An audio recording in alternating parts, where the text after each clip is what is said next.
Things aren't looking so good for Baldwin County schools right now. With a recovering economy and no money in the bank, the district is struggling to make the grade.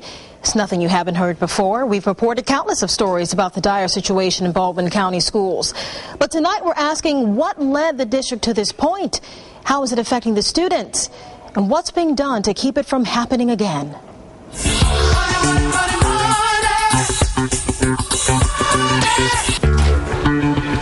They were the golden days. We had ample supplies, the instructional aides, the teachers. We had everything that we could ever hope for. Not long ago, schools in Baldwin County were fed by a growing economy. There weren't any budget cuts to worry about. Portables were being removed and new schools were popping up left and right. That was 5 years ago. And while the Friday night lights haven't been turned off, the environment surrounding the party has drastically changed. In a nutshell, the budget is presenting us with what can only be described as a crisis. And it's a crisis because the children are not having access to adequate services, adequate class sizes for an adequate learning environment. Public schools are paid for with federal, state, and local dollars. Local sales dollars account for 40% of operation costs. We're talking your money here. Things like sales, property, and income tax. Well, because of the recession, tourism is down. And that means money normally collected from the sales tax is way down. Property taxes have plummeted too, which means homeowners are paying less taxes. And well, more and more people are unemployed. Then to add insult to injury, another 7.5% cut was announced by Governor Bob Riley in September, which meant an additional $7.7 million in cuts.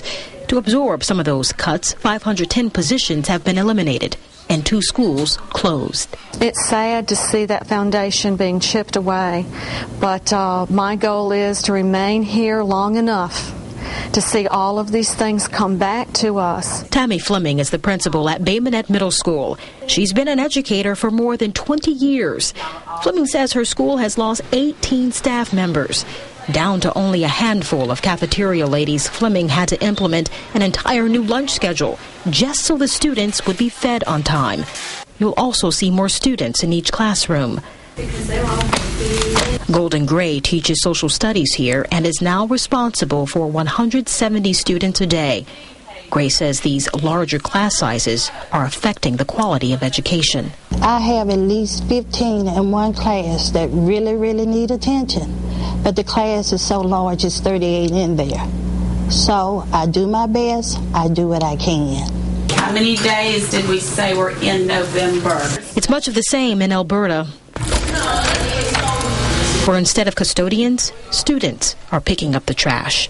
Instructional and PE aides are gone too. The schools are definitely a lot dirtier, and our PE had to be divided up into 2 different classes because there were only 2 teachers and there were no aides, and we have 150 kids in our grade. At the end of the day, we have to take time out of our 7th grade class sometimes to empty trash cans and sweep and pick up paper and stuff because of the custodian shortage. It is a community problem. You don't think so? Consider this. 65% of convicts were dropouts.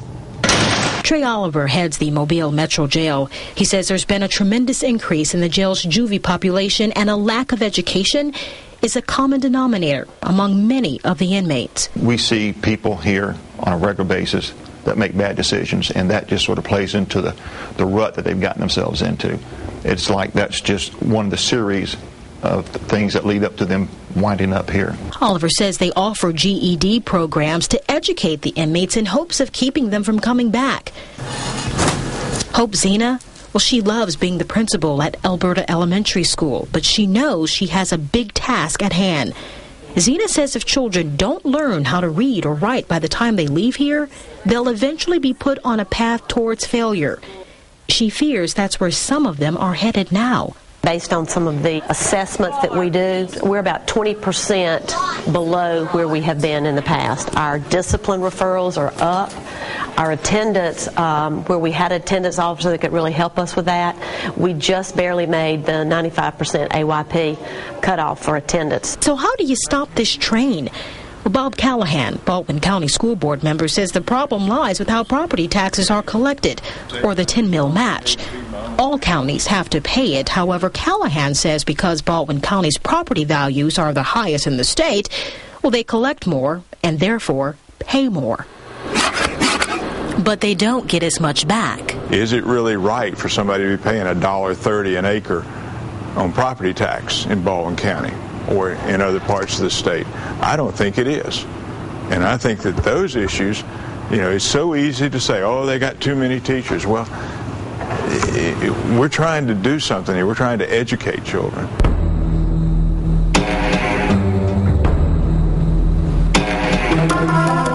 The state sees it differently, citing increased costs and employee benefits.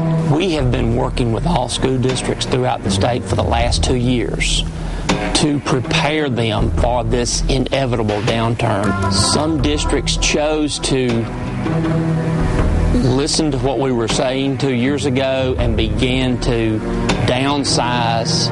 The state assistant superintendent says the cost of health insurance for education workers has increased by 72% since 2003, from $660 million to more than $1 billion today. He says staffing adjustments must be made, and teachers, along with other education employees, need to start paying more for retirement and health insurance benefits. Would it be better for all kids to be in a classroom of 15? Sure. Can the state afford it? No, ma'am. Can local school systems afford it? No, ma'am. And I think we have to, acknowledge that fact and make that annual adjustment. In the meantime, students are left waiting, as are parents like Deanna Kurtz, who says she'll keep volunteering in her daughter's school until the good old days come back. I'm not angry, I'm saddened because we have had such top-notch schools, and I think that what we have here in Baldwin County is so precious. Pouncey says it'll be another 2 to 3 years before things start to turn around, and that is only if the recession is truly over. I asked his thoughts on supplementing school funding with the state lottery, and he said it could be beneficial, but the voters, of course, would ultimately make that decision.